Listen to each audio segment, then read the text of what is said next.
Welcome back, guys. So I got some stuff. We're gonna do some stuff, get things going. I got an oil feed line, custom made. I'll show you guys. And I got the oil return, that new bulk hose, got that installed. You know, no video filming needed for that, but let me show you the feed line. And here it is. So, same as the red Mustang, we got a, yep, always an issue. All right, we got it flared on this side with the accommodating nut. Same with this side. Come on, yeah, you get the idea. Needed to be really short because it's just going here to there, right? Just yeah. So here's a plan with that. I got this banjo bolt with a -4, and it's going to sit pretty much like that and just shoot across there.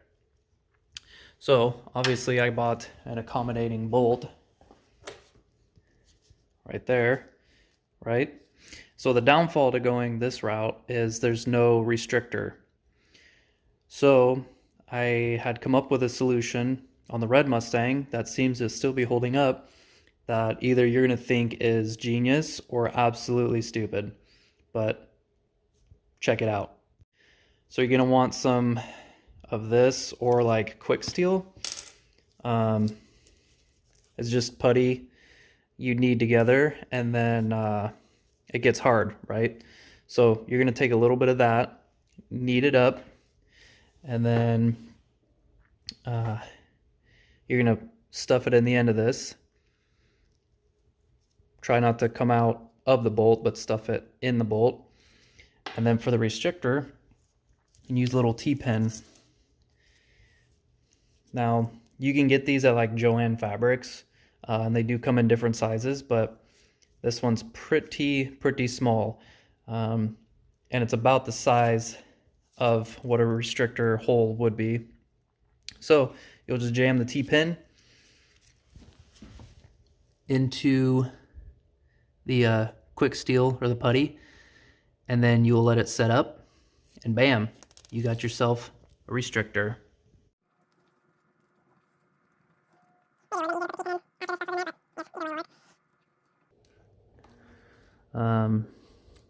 So you'll just want to make sure that it's pretty, level. Centered would be probably ideal as well. Try not to get it in the threads, because again, this stuff hardens to a steel-like substance. Okay, well, we're going to let that harden, and then we will put this in the turbo. Should be good to go. All right, back again. It's been a few days. We got the valve covers painted. They're like a wrinkle black. It kind of turned out, kind of not. They still look pretty good though, better than just the dirty, grungy valve covers that they had become.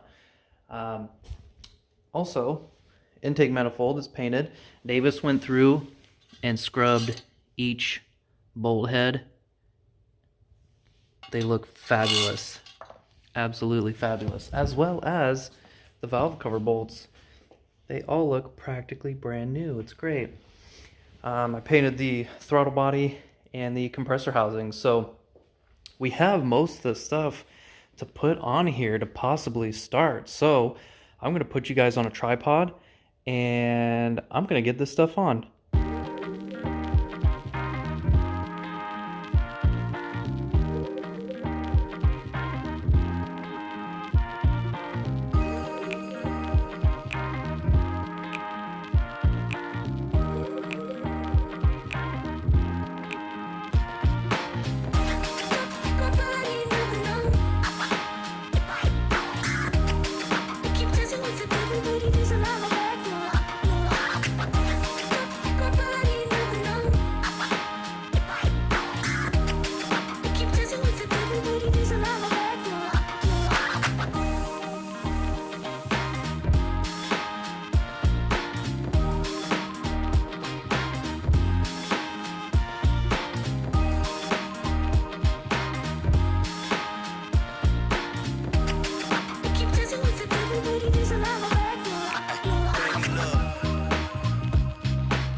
All right, kind of a long hyperlapse. Felt like forever, but made some progress. Valve covers are on, intake's on, coils are in, wires are in,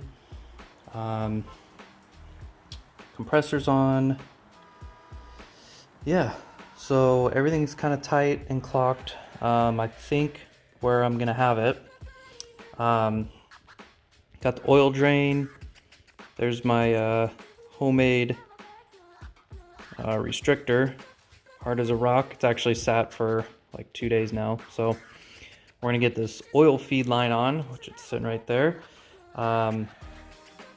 And gosh, we need to get this plumbed, which is actually sitting back here. Hopefully that just kind of goes right in. And then the only thing I think I'll have to modify is the intercooler pipe to that. I think the radius is just a little too tight of a curve, so I'll probably cut the intercooler pipe down a little bit for that coupler there. Man, we're getting super close. I just need to run a vacuum line off of that. Marco already had that plumbed. I think it goes down into the firewall. I think it's plumbed for the boost gauge. And then that wire over there is the wideband, so that should already be plumbed. I have the downpipe at work. I just need to unwrap the heat wrap and then cut it and form it. And it doesn't look like the stock fan's gonna work, so I need to mount the little slim fans in here, and I'll probably zip tie this drain to the fan so it doesn't rub against the radiator and, like, you know, rub a hole through it or something. So yeah, let's just keep trucking along. All right, so I goofed a little on this feed line. Kind of a stupid mistake, but let me show you what I did. First of all, feed line's in. I got it kind of long, and the reason being I didn't want to just shoot straight across, like through the dry belt. In case I do want to replace the belt, then, you know, I would have to pull the oil feed line off. So I got it a little long just so I could loop it and it's out of the way of the belt. Won't have to remove it to get the belt off. I think I showed you guys this elbow previously. So I ended up using that, and I ended up doing the same restrictor setup. And I couldn't use this mainly because when it was screwed in there, I'll use this as an example. Okay. So look at the threads on that. How do you get the nut on? Oh my God, idiot. So it was facing like that. So I think you can kind of see where I'm going with this. There was no room for that nut. Got him! Man, it's so annoying. What's even more annoying is that stupid banjo is like $12, and then the bolt was like $6. So yeah, that's real cool. But we all make mistakes, and I think a big part of this channel is just showing you the goods and the bads, right? Little things are easy to overlook, and I'm not here to show you like everything's going flawlessly, everything's going perfectly. No, things don't work like that. All right, so looking at this intake piece, in theory, that's the piece that'll go in there. So this came off this turbo kit, but not this car. Therefore, this mass airflow sensor is not off of this car. This mass airflow sensor is off of this car. This is a 6-pin, and let's see. This car had this lovely thing where these crimp connections were,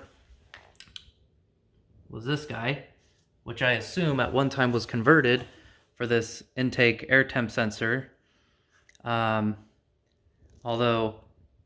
that plug does not fit this one. It's slightly different. But then we have a 4-pin connector here. So I think we're just gonna plug this in, right? Plug that into the connector up there and see what happens.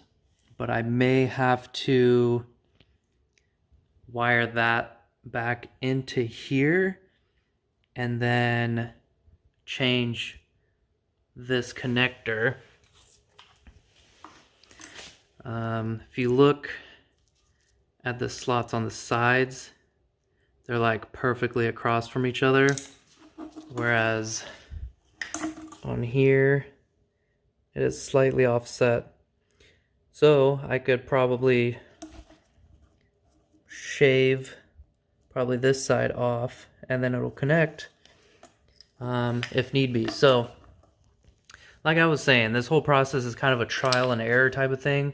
If it needs the intake air temp sensor, which I'm gonna guess it does because this is only 4-pin, then it's gonna create some issues. So yeah, I'm gonna have to keep this in backup, but yeah, we'll see what happens.